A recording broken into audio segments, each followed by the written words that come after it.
Hi, welcome to our webinar. My name is Katie McKay, and I am a co-director of the Heart of Texas Writing Project at the University of Texas at Austin. And I'm also a teacher consultant. And I'm here today with Mary Beth Armintor, and we met because I also work as a coach, coaching teachers of multilingual students, specifically teachers of refugee students at a school called Travis Heights Elementary in Austin, Texas. You want to introduce yourself and tell us a little about your experience teaching? Sure. So my name is Mary Beth Armintor, and this is my 12th year teaching kindergarten. I taught for 8 years in a district outside of Houston, Texas, and this is my 4th year at Travis Heights in Austin, Texas. Awesome. And so together we're going to look at, this is right here, a Padlet that has 5 different slideshows. We might be adding more later that are all to do with primary writing. And so we're doing a series of webinars from pre-K, kindergarten, and first grade classrooms in the Austin area to look at videos of teaching primary writers and also videos of talking with primary writers and then images of their student work. And so Mary Beth and I are going to look here at this slideshow, Growing Independent Writers. And we'll just kind of walk you through one thing that we worked on most recently. Go full screen. So Mary Beth and I just met this year, and I know that you've told me that you've had some experience learning about writing workshop before, but some of the things that we started, this was your first year kind of trying out. Is that right? Yes, I'd been familiar with doing a mini lesson and kind of launching the kids off to work independently, but this was the first year that I used the writing folders where they had a green side for work they were still working on and a red side for work that they were finished with. And then another thing that we did at the beginning of the year is we just started with different mini lessons that focused on drawing and using many different colors. What were some of the other mini lessons we started the year with? We did one on using shapes in your picture or in their picture. And then we did one for kind of a small group time where the kids would work on writing a letter or a list. That's right. So yeah, Miss Armintor has a great writing center in her room. So they do writing workshop time, but they also have writing center time. And at that center, we were trying to scaffold for them so that they had a list of different ways, different types of writing they could do. So they, yeah, that's right. They did letter writing and making lists. And they really liked the cards that they were writing. Yeah, and making cards for a friend. So there's the writing just throughout the day in Miss Armintor's room in different centers and different subject areas. So the lesson that you'll see now was like a full workshop cycle where we started with a mini lesson. The kids went to their spots around the room to write, and there's a lot of flexible seating in Miss Armintor's room. They chose different places to sit. Some of them went to their spots at their tables, but others were drawing on the or writing on the floor. And then I had, we had little conferences with them. We'll see a few of those recordings. And then we shared our writing together on the carpet at the end. So we're going to go ahead and get started here. I'm going to play, we're going to watch this whole video together. This is me, obviously, doing a little lesson here. And one thing that we had talked about was how the kids were getting more text on the page at this time in the year. This is the end of the kindergarten year. And so we thought about how an appropriate lesson for the majority of the class might be, where on the page is your writing going to go? They'd started experimenting with more paper choices, where I remember when I came in, you showed me that some of them, or a lot of them, were using the paper with the lines on the bottom, whereas we had started the year with more blank paper. And so that was kind of where we thought this lesson would come from. That's kind of the stage they were in, is they were adding more words and lines and sentences to their paper. And so we might start having them think about them choosing where the words might go on their paper. So we'll watch this lesson and we'll talk a little bit about it. I'm so excited to be back here with you guys today. Thank you for having me again. And So what we're going to talk about is actually a continuation of what we've talked about before when we've been here in class. So for example, when I came before, one thing we talked about is how are you going to know when you're done with a piece, right? Maybe you started a new piece, maybe you worked on an old piece, and so you want to know, like, how do I know when I'm done? And you guys each have your writing workshop folder, and on one side, there's the green. Raise your hand if you remember what the green side means. They're done. Yeah, thank you for raising your hand, Henry. It means that The green side means go, so you are still working on it. But the red side means you're finished. So the red side is like a stop sign, right? Like that we're done now. I think I'm done with this. So when Rosalie made the decision to put hers in here, she's like, I'm done with that. And let me show you some reasons that we know she knew she was done. She has, let's count how many colors. Red, orange, yellow, green, blue, purple, pink. Wow, 7 colors. And did she use a lot from the top to the bottom of the page? Yes, she did. Look, she went from the top to the bottom on the page. Does she have her name on it? Yes. And did she add some letters to show what they mean? Yes. So she knew she was done with that. And it's another part of being done is just knowing, yeah, I think I'm done with that, right? So there's some things that we want to definitely have. And then it's also just up to you. Maybe you're still working. Over here she has something where she said, you know what, I think I'm making, was this a list that you were making? We talked about how one thing you can do is to make lists. And she is writing whole words next to them now. Wow, do you see how much she's grown? She went from writing letters to label to now writing whole words to label. That's amazing, Rosalie. So it's over here because maybe she's still working on it. So today the thing I want to talk to you about, and Rosalie's already doing this some in hers, and maybe a lot of you are, another way you can know you're done, or something you might add before you're done, is some labels and words. Now, there's a lot of decisions when we add labels and words to our writing. We're going to look at a few examples of what other kindergarten and first graders have done, because you guys are almost first graders now, right? And you can decide with your paper, where on the paper are you going to add words or letters, okay? Now look, this student here named Grayson, he was making a list of his different favorite foods. It says chicken nuggets and macaroni up there. And he decided to add his words above the picture, like a label. Do you see how he did that? Do you think he's done yet? No, he's not done. He was still going to add in the other parts. This person over here, she was done. Do you see how she used her whole paper? Yeah? Look how she added her words in. She has park down here at the bottom. She has her name in the corner. She has goal because she's at the park and that's the goal where they're playing soccer. And this one I think is Brian, her brother. And she's used lots of colors and her whole page is covered up. Do you see that? Yeah. But her words are in a different place than his are, aren't they? So when you make your decision about where your words are going to go, there's lots of choices that you have. So I'm going to go on to the next slide here. This person actually decided to use a plain piece of paper, like you might choose today. You might want lines on your paper, you might want plain.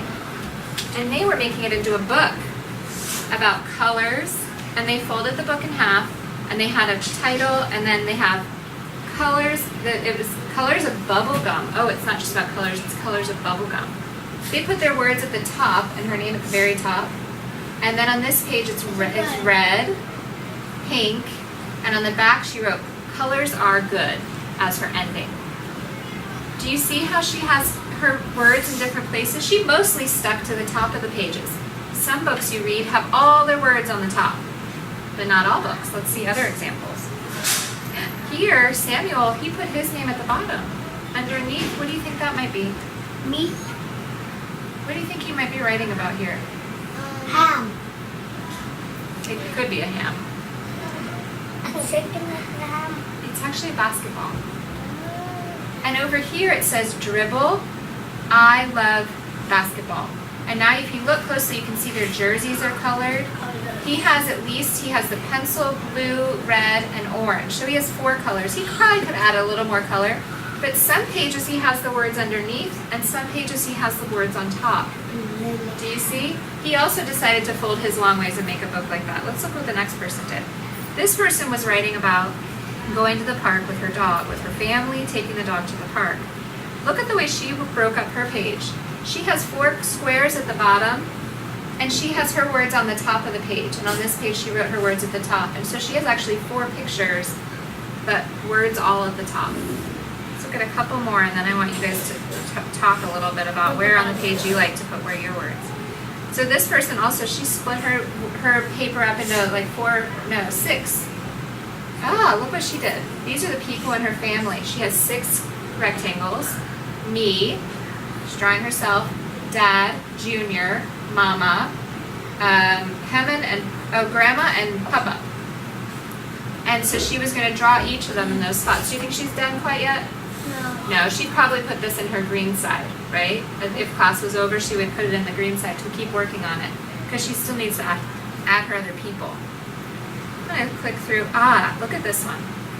This is, she folded her page in half, and then in half, and then in half again. And that gave her 8 spots. And on the top, her story is about what her baby sister eats. And look how she drew her letters going sideways. Sometimes books have the letters and the words even going sideways.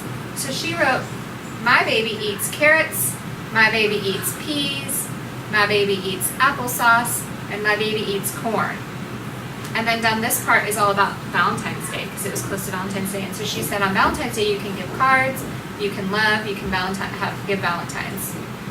And so, do you see how the words are sideways up above, but they're straight across on the bottom? Isn't it cool to see all the different ways we can add our words? This one's in Spanish about soccer, and he put all his words up top. Ooh, except there's a word there in the speech bubble. Do you see that? So he has 2 types of text on the page. This guy did a list for his table of contents, and then he added the text on the top. This one has a picture on the side. This one's really funny. This might be lost on you. You want to hear this one? This is a funny one. It's about rabbits, and Alex wrote this. And he's got 3 rabbits on there. Do you see the black rabbit, and the brown rabbit, and the white rabbit? It says rabbits hop. Rabbits eat grass and carrots. They have little bits of poop. That's true about rabbits, isn't it? They have like little circles, but Yeah. Rabbits are brown, black, and white. The end. So on this page, he has the drawing on one side and the writing on the other. And then on the last 2 pages, he did just writing. And all he did was fold a piece of paper in half. So this was the front page, rabbits. Then he opened it up, and he had the words and the pictures. And then on the back, maybe this was 2 pages. I think it was 2 pages folded together. So authors like you guys, when you're trying to make your decisions, you see a lot of people have their words on the top, but this person, oh, she has them all over. Here she has them as labels, here she has them in sections, and here she has just words on the page. So what authors like you have to decide before you're done is where on the page are your words going to go? Are they going to label your pictures? Are they going to be at the top? Are they going to be at the bottom? Are they going to go sideways? Are they going to go in a circle? I don't know. So I want you to turn and talk to the person next to you for just a second. Motaz, I want to hear what you have to say. What do you have to say, Motaz? Thank you for waiting so patiently with your hand up. Tell me. you can go like up and down. Your words could go from the top to the bottom. Did you guys know that if you were to write in Arabic or in Pashto, that your words would start on the right and go left? I know Arabic. Yeah. So when you write in Arabic or in Pashto, your words start on the right and they go left. When you write in English, we start on the left and we go right. And why don't I speak Arabic like that? Salam alaikum, Salama alaikum, alaikum salam. alaikum salam. In your home, you speak Arabic. Exactly. In school and in Gidesi. And in school, Gidesi. it's easy. Yeah. It's easy at school. Yeah, and you could teach us. We would love to learn from you. You speak some Pashto? Are you learning some? Beautiful. You speak Pashto at home? Beautiful. Motaz? I don't. So we'll stop it there. And we can just talk for a minute about kind of some of the things that were going on in that video. I'm going to come back to full screen here. You know, I noticed as I was watching that even though my main target point is to teach where the words on the page, in doing that, we also ended up talking about different ways you can use your page. You know, like folding it, and it can go horizontally, it can go vertically. And I think we see that in a few of the examples. Is there anything else that stood out to you in rewatching the video? I liked how, I think more than once you talked to them about going from the top down, just because that's something sometimes they don't realize that's how they're writing. And also bringing in the pashto and how in Arabic and how it would go from right to left, because many of my students will see that at home. And so I think that that is a good thing for them to hear us saying at school. It just brings awareness that it's okay that their parents are doing that at home, and that's how you write in those languages, I guess. And I liked, like you just said, about how to use the page and fold it. That was something that as soon as you did that, some kids took that straight to their tables and started doing that themselves. Yeah, well, that leads us right in then to looking at this first student, this first conference with Henry. Can you tell us a little bit about who Henry is, just kind of as a person, as a writer, what he likes, what does he enjoy, what kind of kid is he? So Henry is very excited about learning and makes really great connections pretty much no matter what we're talking about during whole group lessons. And his family travels, and he has different experiences that he brings to the classroom. And he's very imaginative and a really great writer. He was one of the ones that really liked thinking about different ways to use his paper. And we can see it in the work that he's working on. Cool. Well, let's take a look at that here then.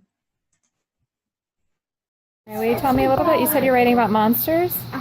And I see that you have your title and your name on there, an author. That's what authors do. What do you got over here?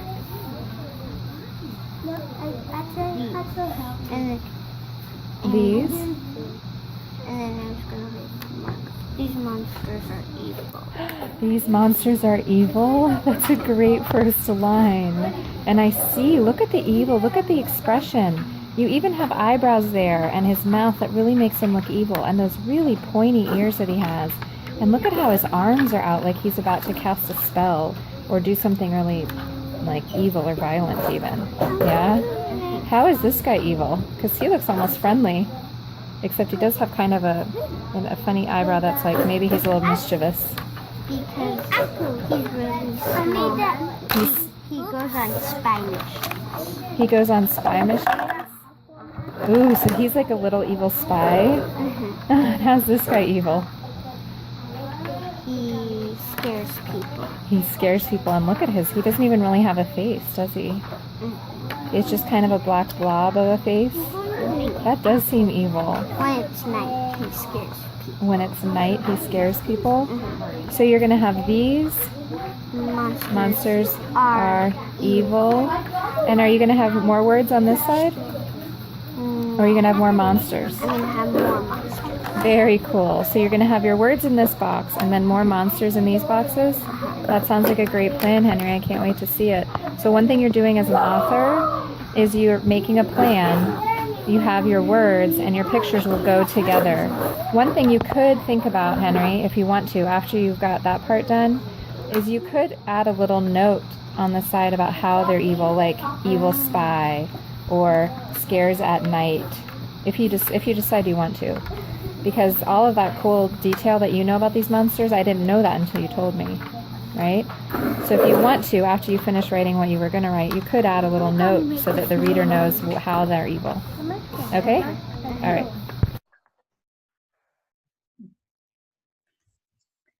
I just love this video. One thing that it makes me think about that we talked about some this year, Miss Armintor, is boy writing, and how sometimes the topics that some of our boys choose are ones that aren't the first things that maybe a female teacher would think of. Like, you know, if we had prompted and said, now everyone has to write about their summer and what they're going to do this summer, or if we had done a prompt like, now everyone has to write about a time when you played with your friends, he never would have come up with this piece. And so the fact that he was, you know, had the option of choosing what he wanted to do really helped him choose something he was excited about and clearly had a lot of ideas about. He definitely did have a lot of ideas and a lot of detail, even though he's not using any crayons or colors in this picture. You can definitely tell, you know, what his monsters are thinking and doing, kind of, and the detail with the eyebrows and the mouth. I think that says a lot. And I think that you're right about not choosing the topic for them. I don't think he would have been as engaged if it had been a prompted topic, and I'm not quite sure how hard he would have worked on it. I think he might would have kind of made up and finished just so he could have been done, whereas this monsters piece, he worked on it for quite a while, and with his writing folder, he could put it in the green side and then come back to it and add, I think, even more later on. Yeah. I like what you brought up about the colors, because in this piece, it didn't even occur to me. In some pieces, I'm like, oh, it could use more color, but it's almost like the black and white and gray made this piece more powerful in a way because of that monster, that kind of dark he's talking about, the really dark face and Right. the thin details. And if he had started coloring over them, we might have even missed some of those details and not seen them. Right. Yeah, that's cool. So then on this next slide, we can see what Henry then did afterward, and we can see the new monsters that he added. Over here, he did add just that splash of color, which is actually really effective as well. That just red, you know, coming, it must be a fire, I assume, coming out of his mouth there. And just look at the detail of the spikes on this guy all the way around the tail too. Like, And I want to know more about these other monsters that he's added here at the end. You know, it's really interesting that that's what he chose to write about that day. mm-hmm. Yeah, if I were to get to sit down with him again, I would definitely ask him more about, because he really knew in that conference when we listened to him, and really knew which were the powers, the evil powers or the missions of each person. It wasn't just that he was thinking about the way they looked, but really how they looked matched what they did and how they felt and what they might do. And so without sitting down and really talking with an author and listening to what they have to say, we would be missing out on that. One thing you and I were talking about too is the possibility of going back to this piece and adding more.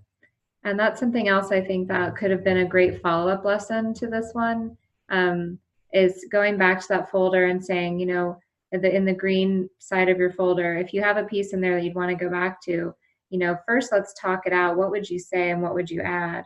Seems like Henry's the type of student who maybe would have had stamina to go back toward this on another day and add some more. I definitely think that he could have, and maybe even like you were kind of saying while you were conferencing with him about adding the detail of how they're evil, or even some talking bubbles, I think would be something maybe he could go back and do even on his own without that suggestion, you know. Yeah, I think that point you're making is really important too. That just allowing the opportunity, or even bringing up the idea of adding more. The kids don't always need us next to them saying, now put your words, now put your words, now put your words, now do this, now do this. But opening up that possibility often then encourages those kids who are ready and have more to say on that, and they just do it. It doesn't have to be you're not done until you have 6 words on the page, or you're not done until you have a whole sentence on the page. It's just the explicit teaching that one thing authors do is they go back and they add more. And I think Right. Henry's probably a student that would have done that even without a required number of words or time or letters. Yes, of course. Yes, he is. Cool. Well, we're going to move on and look now at this little video. And I like the way that this student then integrated words throughout the picture and not just in one spot. It's different than Henry's in some ways. Who is Atal as a writer and as a person? Atal is one of my English language learners. He has a good grasp on the English language, but is still working on sentence structure and things like that. So I thought that this piece was really, really good for him. And again, important that he got to pick his own topic. Just like with Henry, I'm not quite sure if Atal would have done as much on the page if it had been a topic that had been chosen for him. Let's look at what he came up with. What are you working on? Wow. Tell me what's happening. This guy said goal. This guy missed the ball. Oh, And I see the ball. This says don't touch the ball. Don't touch the ball. Wow, look at all those words that you have on there and your names on That there. says soccer. Soccer. You use lots of colors, and I see, look at his face, like, oh gosh, I hope I can get this ball, but the ball's going over his head, like he's not going to be able to get it. And this, when I see some illustrators do this that you've just done, Atal, this looks like it's the ball here, and then the ball's here, like the ball moved. Is that what's happening? Yes, a lot of illustrators will draw the same thing many times in a row to make it look like it's moving. And tell me about what this is here. Is that the don't touch the ball sign? Very cool. Were you inspired by that other student who wrote about soccer too? We are often inspired by other authors and illustrators. I'm so glad you got that inspiration, Atal. I love your piece. Yeah, I think it's just so interesting, all the different places where he decided to add writing. Here. And the movement. I mean, I really can see the movement in his, like you were explaining about the ball and things. It's really interesting. It's just interesting to see what they can do on their own. I agree. I think clearly he was inspired by one of the examples that was in the mini lesson, but also I know a lot of those students that live in the same apartment complexes and how much soccer they play there, and so just to like see that, yes, oh, I could make something like that, and for him to relate it to what he's really interested in. And I like that point you're making of him doing it on his own. He just clearly was in charge here of his writing. Look at all the different colors and the different times he picked colors up.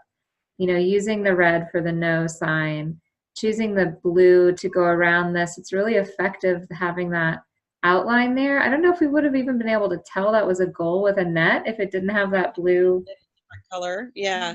That extra color there. And then his text is even in 3 different colors. He used blue coming out of this guy, which makes it really clear that that's who's saying that. And then the orange, like, I don't know if we would have been able to follow this sentence, don't touch the ball, if it weren't all in the same color.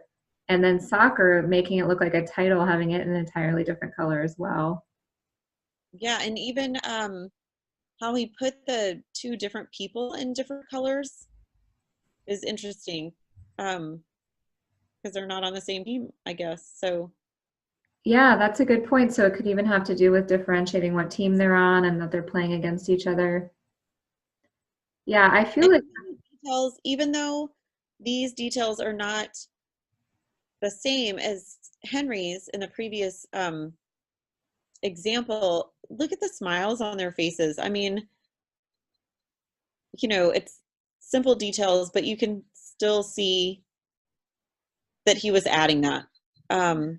He was thinking specifically about the feelings of the characters. So that's something else, if we were to have another conference with him, we could talk to him about, is that when we're writing narrative, which clearly he's doing here, well, actually this could go in the direction of a narrative, or even as a how-to or a procedural text about soccer, because he's talking about don't touch the ball. It's kind of a mix. It's kind of a multi-genre piece where there's this dialogue happening, there's like a little story happening, but there's also some teaching about how to play soccer with the red sign here, and then the don't touch the ball and the title. So there's so many different directions. Yeah, we could even talk to him about how sometimes nonfiction writers also use a bit of narrative to hook the reader in to the text. And then also that idea just about how, you know, he can teach or tell a story through even talking about the same topic. There's a lot going on. And I feel like Atal also is somebody who can start applying more of that, making decisions about where on the page your text is going to go. Yeah. I think he was really intentional about soccer and about goal. And then the other words ended up kind of just getting woven in where there was space for them. So I think that each time he writes now, he can start thinking a little bit more about, like, where is my text going to go? What is my choice here? You know, kind of taking ownership of that. Let's look at this last video here. And will you tell us a little bit about who Aiden is as a writer? I am just so proud of the progress that Aiden has made this year. At the beginning of the year, he would barely pick up a pencil and or a crayon, and he wouldn't really try. As soon as he saw that it was time to sit down and do any kind of writing or drawing, he automatically, you know, thought that he couldn't do it. And so to see him go from that to, you know, writing sentences and being able to tell his story has been pretty incredible. I love this piece. So let's look together at what he did in this example. And I put on my headphones.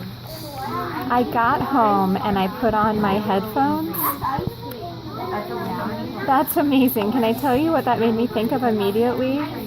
Is I also work in a middle school, and the kids always have their headphones on. And when I ask them about what did you do last night or what did you do this weekend, they're always like, I had on my headphones and I was listening to music, or I was on my phone.